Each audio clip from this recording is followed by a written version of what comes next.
Hello students, welcome to all of you. In this video we will discuss the very important topic logarithm of additional question bank 1 for CA foundation students. In question number 77 we have log a is equal to 1/2, log b equal है 1/5 log c, ये तीनों value equal दे रखी है. Then the value of a to the power 4, b to the power 3, c to the power -2. अब इसका short method क्या है उसको समझते हैं. देखो मैंने आपको बताया था इसको जो है इन तीनों को हम किसके इक्वल मान लेते हैं, इन तीनों को हम मान लेते हैं के इक्वल, किसी एक वैल्यू के इक्वल मान लेते हैं. तो इससे हमारे पास फर्स्ट वैल्यू भी जो है, मतलब ये जो वैल्यू है ना, इसको हम के इक्वल मान लेते हैं. ओके, इसको हम के इक्वल मान लेते हैं. तो फर्स्ट वैल्यू भी के इक्वल आ जाती है. यहाँ पर बेस में ई ले लेता हूँ तो ए की पावर आ जाएगी ई की पावर के. ठीक है, बेस यदि 10 है तो 10 टू दी पावर के आ जाएगा, बेस यदि 2 है तो 2 टू दी पावर के आ जाएगा. इससे कोई इफेक्ट नहीं पड़ेगा. लेकिन मान लो हमको कुछ भी नहीं दे रखा तो हम बेस क्या मान लेते हैं, ई मान लेते हैं. ओके, देन 1/2 log b भी किसके इक्वल हो जाएगा, के इक्वल हो जाएगा. सो log b आ जाएगा आपके पास 2k. बेस हम ई मान लेते हैं तो b की वैल्यू आ जाएगी e to the power 2k. ये मैं आपको बता सकता हूँ कि बेस हम कैसे हटा सकते हैं. पिछले वीडियो में भी मैंने ये बात आपको बताई थी. ठीक है, इसी तरह से 1/5 log c हम मान लेते हैं के इक्वल हमने मान ही लिया था. तो log c की वैल्यू आ जाएगी 5k. देन यहाँ पर बेस e ले लेता हूँ तो c की वैल्यू आ जाएगी e to the power 5k. Okay, ठीक है.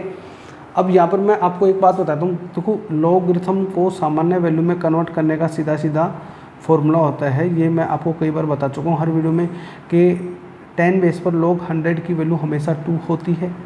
इसलिए 100 को मैं लिख सकता हूँ 10 का स्क्वायर. तो आप ये समझ लीजिए, इसकी जब मैं कॉपी करता हूँ तो मैं ईजिली जो है लॉगरिथम से log को हटा सकता हूँ.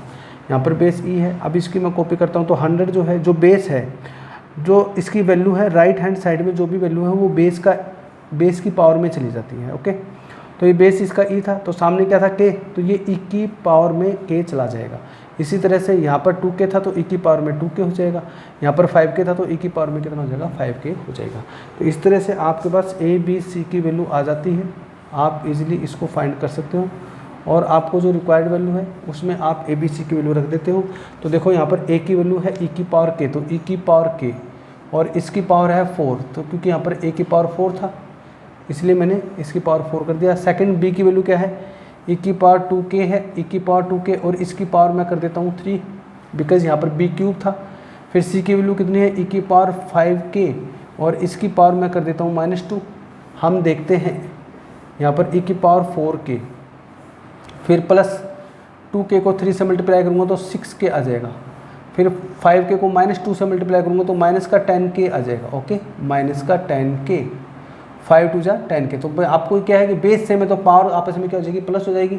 4k plus 6k plus 10k. यहाँ पर -10k था तो ये आ जाएगा -10k.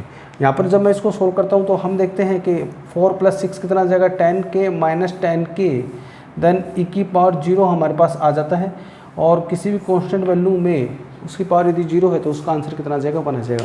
तो ये मैंने आपको शॉर्ट में बताया है. आप फर्स्ट वैल्यू के अकॉर्डिंग सेकंड वैल्यू और थर्ड वैल्यू डायरेक्ट भी फाइंड कर सकते हो, लेकिन अच्छे से हम समझ सकें और कंसेप्ट आपको अच्छे से तैयार हो जाए इसलिए मैंने इसको आपको शॉर्टकट लेके ईजी वे में बताया है. फिर भी आपको कोई कन्फ्यूज़न है तो आप मुझे कमेंट बॉक्स में लिखना. अब समझते हैं नेक्स्ट क्वेश्चन, वो भी बिल्कुल ऐसा ही है. Question number 78. क्वेश्चन नंबर 78 को मैं और भी इजी वे में सोल्व करके बता देता हूँ. अभी आपने यदि क्वेश्चन नंबर 77 पढ़ा है तो देखो इसको डायरेक्ट मैं लिख सकता हूँ.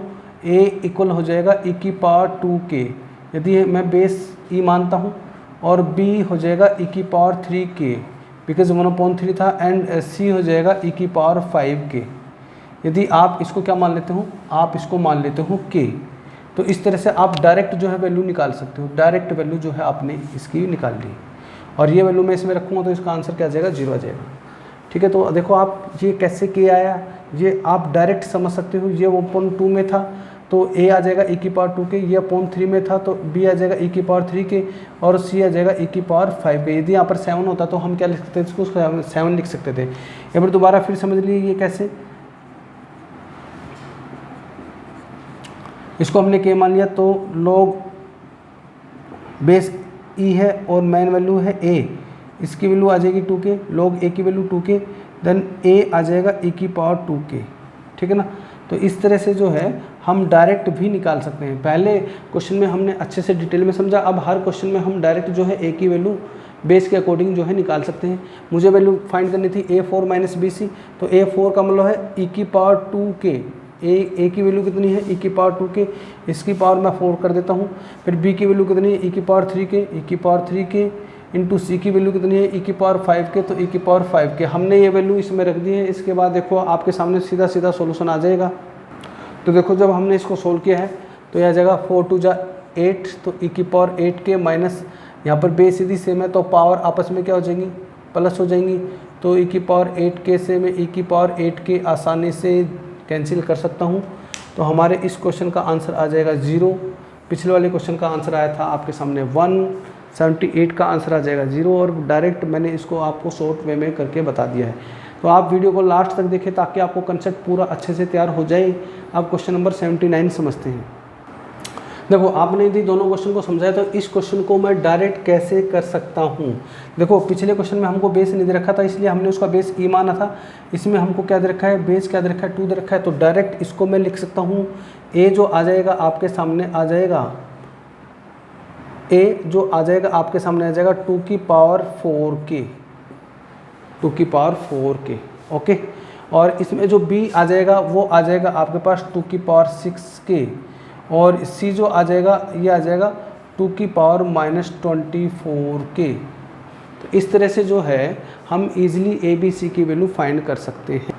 यहाँ पे आपको ये बात समझनी पड़ेगी कि इसमें आपने इक्वल क्या माना है, इसको इक्वल माना है के। तो ये आ जाएगा जो नीचे 4 था तो ई की पावर ई की जगह बेस दे रखा है 2, तो 2 की पावर 4 के, 2 की पावर 6 के और 2 की पावर -24 के। ये कैसे आया है इसके बारे में जो है मैं बता देता हूँ। बाकी आपको मैंने शॉर्ट मेथड बिल्कुल इजीली बता दिया है कि हमारे पास ए बी सी की वैल्यू हम कैसे इजीली एक ही लाइन में फाइंड कर सकते हैं, ठीक है। आप कंपैरिजन करके देख लीजिए। बेस जो आएगा यहाँ पर बेस ई होता तो ए की पावर 4 के आ जाता, लेकिन यहाँ पर बेस कितना है 2 है तो 2 की पावर 4 के, यहाँ पर 2 की पावर 6, यहाँ पर 6 था इसलिए 6 के, यहाँ पर -24 है तो 2 की पावर -24 के। डायरेक्ट हम जो है वैल्यू फाइंड कर सकते हैं। एक बार हम चेक करके देख लेते हैं, सॉरी चेक नहीं, मैं आपको बता के देख लेता हूँ डिटेल में कि आपके समझ में आया नहीं है। लोग बेस 2 दे रखा है, ए की वैल्यू आ जाएगी 4 के। अब देखो यहाँ पर जब ए मैं हटाता हूँ तो सामने वाली वैल्यू जो है वो 2 की पावर में चली जाएगी। तो इस तरह से ए की वैल्यू आ जाती है 2 की पावर 4 के। तो ये हमने बिल्कुल एक एक लाइन में कर दिया। अब मुझे ए क्यूब फाइंड करना है, ए क्यूब फाइंड करना है तो ये आ जाएगा 2 और ये आ जाएगा 2 की पावर 4 के को मैं 3 से मल्टीप्लाई कर दूंगा, फिर ये आ जाएगा 2 की पावर 6 के को मैं स्क्वायर 2 से मल्टीप्लाई कर दूंगा। देखो आप ए की वैल्यू है 2 की पावर 4 के, इसकी पावर 3 थी, 3 आ गया। फिर बी की वैल्यू कितनी है 2 की पावर 6 के, तो 2 की पावर 6 के का स्क्वायर आ जाएगा। और इंटू सी की वैल्यू है 2 की पावर -24 के, और इसको मैं 1 से ही मल्टीप्लाई करूँगा।